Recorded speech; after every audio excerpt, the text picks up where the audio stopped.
Baranjima et vous voici aujourd'hui sur le nouvel épisode de Camo Point 2.0. C'est parti. Nous voici devant la pancarte de l'entrée du parcours pour le gouffre de l'Œil Doux, le nouveau site naturel que nous allons découvrir aujourd'hui dans le cadre de mon émission Camo Point 2.0. Voici une photo en fait de ce gouffre en vue aérienne, où on peut remarquer donc vous voyez cette espèce de lac en fait qui a une profondeur de 14 mètres et les falaises calcaires qui le bordent qui font 40 mètres de hauteur. C'est ça qu'on va aller voir aujourd'hui. Écoutez le chant des cigales.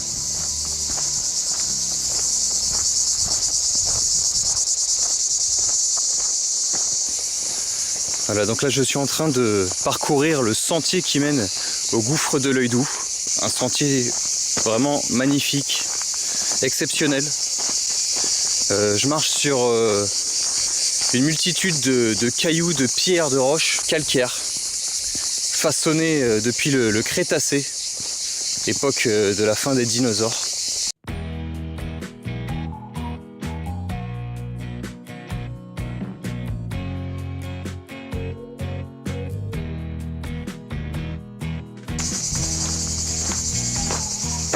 Donc là on est en train de dévaler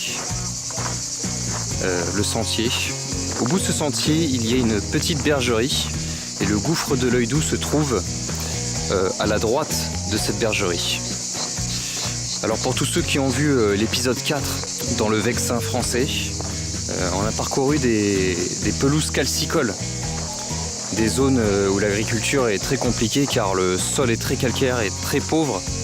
Et bien ici, à 900 km, le sol a à peu près les mêmes caractéristiques, avec le climat un peu différent, ça je vous l'accorde. Vous n'avez qu'à regarder pour vous en rendre compte. Le gouffre de l'Œil Doux, c'est un endroit vraiment certainement des plus beaux sites naturels de France. J'avais visité à l'époque, il y a quelques années de ça, en Dordogne, le gouffre de Padirac, qui est un endroit classé et unique en Europe.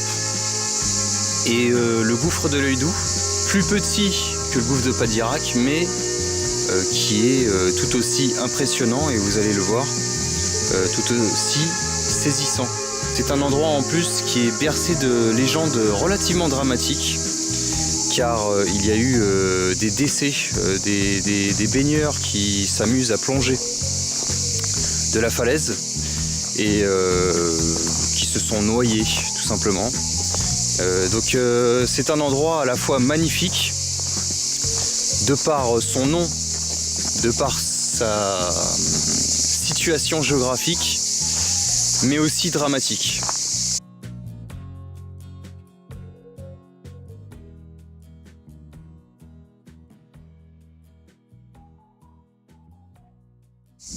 Donc là on distingue les falaises calcaires et en fait ces falaises sont tout simplement le haut du gouffre.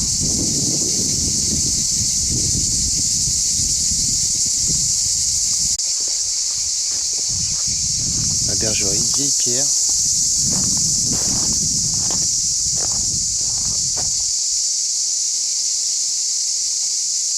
Des vieilles machines qui ne servent plus.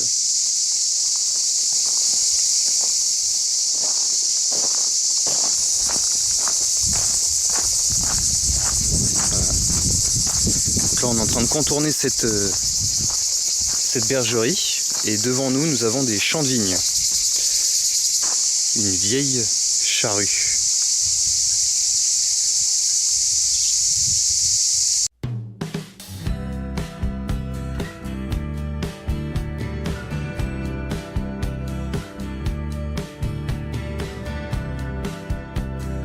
On arrive au gouffre. Vous allez comprendre tout de suite.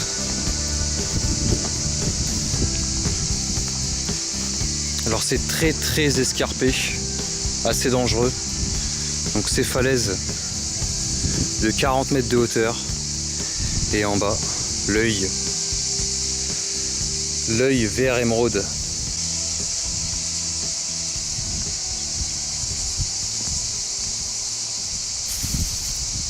Nous voici les amis au gouffre de l'Œil Doux. C'est un site exceptionnel. En fait, c'est un cénote. Qu'est-ce que c'est un cénote? Un cénote, en fait, c'est un gouffre. On en trouve énormément en Amérique du Sud, en Amérique latine, au Mexique, dans les civilisations mayas. Ce sont des gouffres d'eau où la partie supérieure est remplie d'eau douce et la partie inférieure du gouffre est en eau de mer. Et elle est en eau de mer car il y a en fait des connexions avec la mer ou les océans. Ici par exemple nous sommes à 1500 mètres de la Méditerranée et donc il y a une faille entre la mer et ce gouffre qui fait que la partie inférieure du gouffre est en eau de mer. Donc là on a l'entrée d'une petite grotte, on va essayer de s'y avancer juste pour que je vous montre un peu l'endroit. Je vais faire quand même attention parce qu'un éboulement est toujours possible. Et comme vous le voyez, le chemin est extrêmement escarpé. Là le but en fait c'est d'aller jusqu'à l'œil tout en bas. Là, une petite grotte. C'est quand même vraiment impressionnant.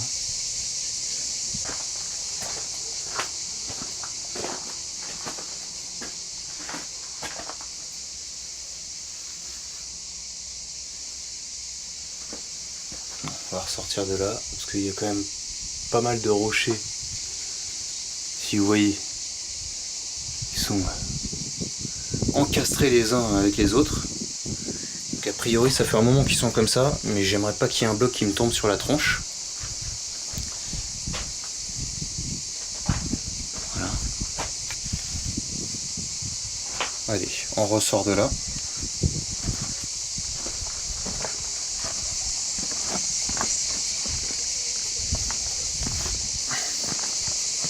Voilà, et donc nous allons descendre par là.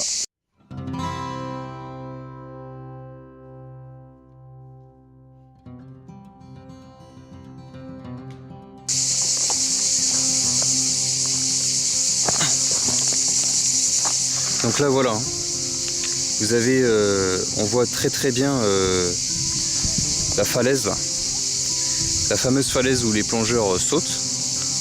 Une légende raconte qu'à cet endroit en fait il y a des centaines d'années des explorateurs sont venus ici en bateau et ont essayé de rentrer dans la grotte du gouffre de l'Œil Doux pour découvrir en fait la faille de communication entre la mer et l'œil. Il se trouve que selon la légende, les bateaux ne sont jamais revenus.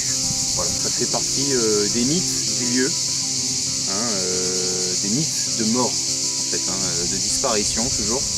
Et puis même quand vous interprétez le titre de ce site classé, le gouffre de l'Œil Doux, c'est vrai que dans l'Œil Doux, il y a une connotation un peu manipulatrice parce que c'est vrai que quand on arrive ici, c'est un cadre enchanteur. On est vraiment subjugué par la beauté des paysages, mais à tel point qu'on peut fermer les yeux et être aveugle sur les dangers du lieu.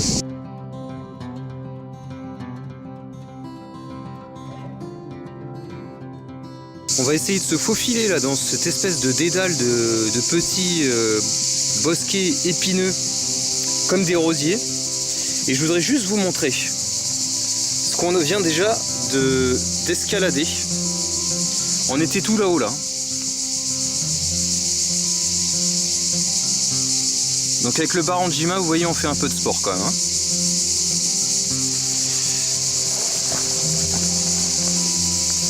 Voilà. Là, on arrive.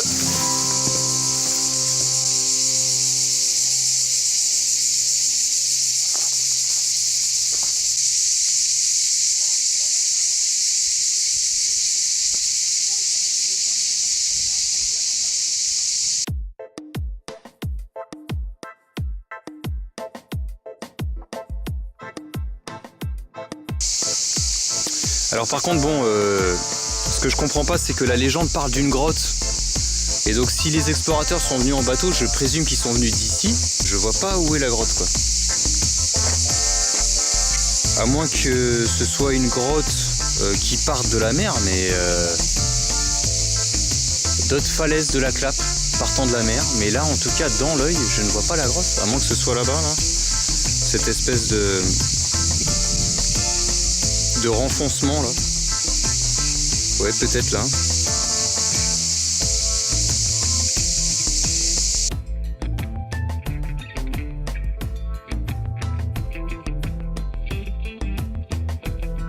Le danger en fait réside ici, donc sur ces parois, vous voyez, donc ce sont des parois en calcaire. Hein, on est sur un site karstique.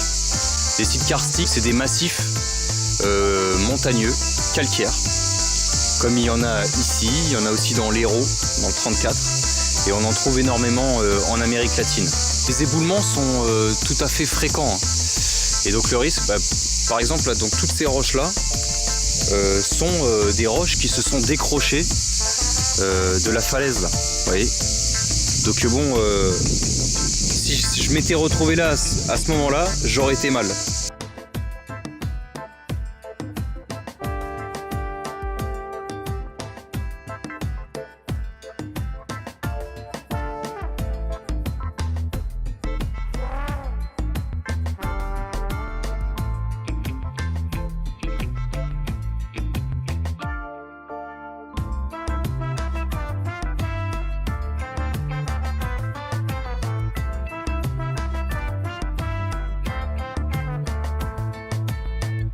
C'est clairement un endroit, peut-être l'un des plus beaux endroits qui m'a été donné de filmer depuis que je fais Cam au Point. On va gravir la falaise et je vous ferai un plan magnifique à 40 mètres de hauteur. Bon là c'est un peu abrupt, on va laisser tomber. Je suis trop équipé pour passer par là. Passer par là, ça a l'air d'être plus doux. La pente est moins abrupte. Allez, ça attaque fort, on y va. Voilà, ça c'est fait. Alors là, il y a un escalier naturel. Est-ce que je prends l'escalier naturel? Oui, je prends l'escalier naturel. On a gravi déjà tout ça. Voilà. C'est quand même magnifique. Et c'est quand même très très beau. Oui, je sais, aujourd'hui, j'adore les pléonasmes.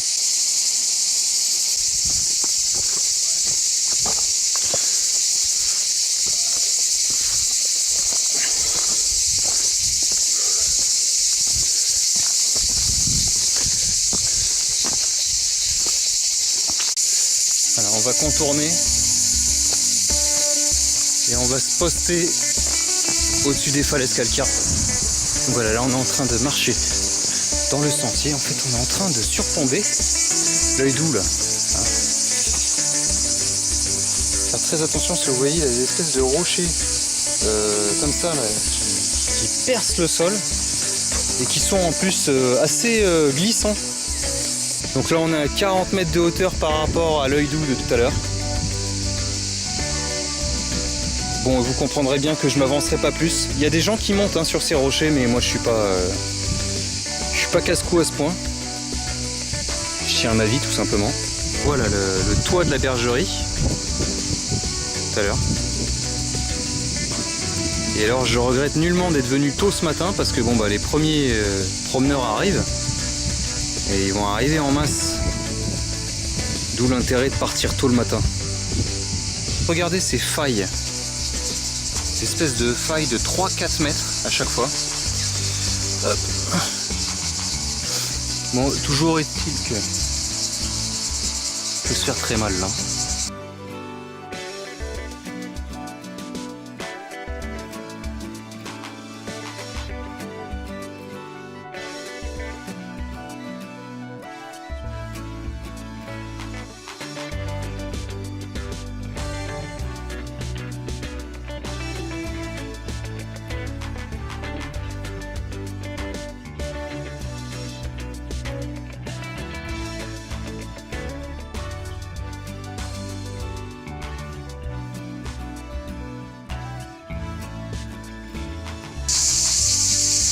Voilà les amis, chose promis, chose due.